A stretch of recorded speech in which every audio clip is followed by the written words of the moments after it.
కొట్టుడే కొట్టుడు. Routine rod కొట్టుడు. 'Arjun son of Vyjayanthi' care of outdated routine కొట్టుడు. నచ్చలేదు నాకైతే మూవీ. ఇప్పుడు మదర్ సన్ బాండ్ మీద థీమ్ తీసుకున్నారు. బావుంది. బట్ ఆ సోది సేవియర్ టెంప్లేట్ స్టోరీతో తీసుకెళ్లారు చూడండి. చిరాకేసింది. అసలు ఆ టెంప్లేట్ అంటేనే విసుగొచ్చేస్తుంది. ఒక ఏరియా ఉంటది. ఒకడక్కడ వాళ్ళని ఇబ్బంది పెడుతూ ఉంటాడు. వాడిని హీరో కొట్టగానే ప్రజలొచ్చేసి, బాబూ! మమ్మల్ని కాపాడడానికి వచ్చిన దేవుడు బాబు. మమ్మల్ని రక్షించడానికి వచ్చిన ఋషి బాబు. ఇవంటేనే అస్సలెక్కట్లేదు. అదేదో ఒక చిన్న పాట అంటే సర్లే అనుకోవచ్చు. But one of the main థింగే అదే అయితే మాత్రం అసలు ఇంట్రెస్టే అనిపియట్లేదు. ఏదో మదర్ సన్ ఎమోషన్ కోసం వెళ్తే వీళ్ళ గోల ఏంటా అని. అంతరించిపోయిన కథలు, అంతరించిపోయిన రైటింగు, అంతరించిపోయిన ఎగ్జిక్యూషన్. ఎవ్రీథింగ్ ఫుల్ డల్‌గా ఉన్నాయి. ఆ కెమెరాని కిందకి పైకి తిప్పుడేంటో, గాల్లో తాళ్లతో ఆ విన్యాసాలేంటో. పర్ఫెక్ట్‌గా 2 పెట్టొచ్చు. కాదు. యాక్షన్ అంటే హీరో రీ ఇంట్రడక్షన్ లాగా అన్ని రోప్ జంపింగ్‌లే. ఇంకా డైలాగ్స్ అండ్ రైటింగ్. నాకు తెలిసి రాసినట్టు అనిపియలేదు. ఇంట్రో ఫైట్ ఎక్కడ పెడదామంటే ఎక్కడో ఓ చోట సినిమాకి సంబంధం లేని చోట. నెక్స్ట్ సాంగేసి, కొడుకు క్రిమినల్ ఎందుకేడో ఫ్లాష్ బ్యాక్ ఏసి, ఒక ఏరియా పెట్టి అందులో జనం. సేవియర్ టెంప్లేట్ ఏసి, విలన్‌తో కాసేపు అక్కడక్కడ హడావుడి. చివర్లో ఆనవాయితీ ప్రకారం విలన్ని ఎలాగో ఈపీ చేసి. ఇలాగే అయిపోయింది. అండ్ నాకోటి అర్థం కాదు. క్యారెక్టర్స్ లాంటివి అనుకోరండి సినిమా అనుకున్నప్పుడు.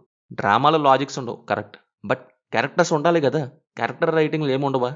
ఇప్పుడు కాదండి. స్టార్టింగ్ ఏమన్నారు? కొడుకుల కోసం ఏమైనా చేసే విలన్. తల్లి కోసం ఏమైనా చేసే హీరో అన్నారు. మరి చివర్లో ఏమైంది? హీరోతో ఫైట్ కాబట్టి విలన్ ఈపీ అయిపోయాడా? నేను మరీ అంత ఎదవలా కనపడుతున్నానా? ఓ మాదిరిగా కూడా కనపడట్లేదా? అక్కడ ఒక సీన్ రాసుకున్నారు. మదర్ అండ్ సన్ బాండ్ మీద. ఫైన్ బావుందది. రియల్లీ ఆ కట్ బావుంది.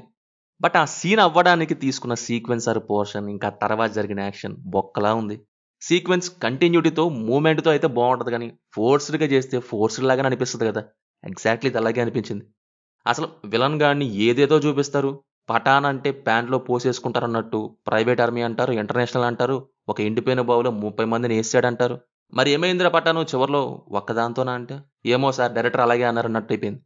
ఎందుకు బిల్డప్పో తెలీదు. ఎందుకు గొయ్యి తీసి పూడ్చి చేశారో తెలీదులా అయిపోయింది క్యారెక్టర్ రైటింగ్. మదర్ సన్ డ్రామాని రొట్ట సేవియర్ టెంప్లెట్‌తో ఏసి నీరసం తెప్పించారు. పర్ఫార్మెన్సెస్ వైస్ కళ్యాణ్ రామ్ క్లైమాక్స్‌లో చేశారు యాక్టింగ్. బట్ మిగతా చోట్ల మటుకు ఒకటే ఎక్స్‌ప్రెషన్ మాక్సిమం. విజయశాంతి గారు లాంటి ఒక పొటెన్షియల్ ఉన్న యాక్టర్స్‌ని సరిగ్గా యూజ్ చేసుకోలేదు.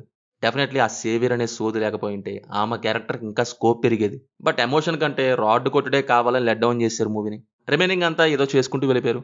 బీజీఎం 1, 2 ఉంటాయి. అవే సినిమా అంతా పెట్టేశారు మేకర్స్. ఒక టైంలో హీరోకి, విలన్‌కి సేమ్ బీజీఎం యేసేశారు కూడా. అదేంటో మరి.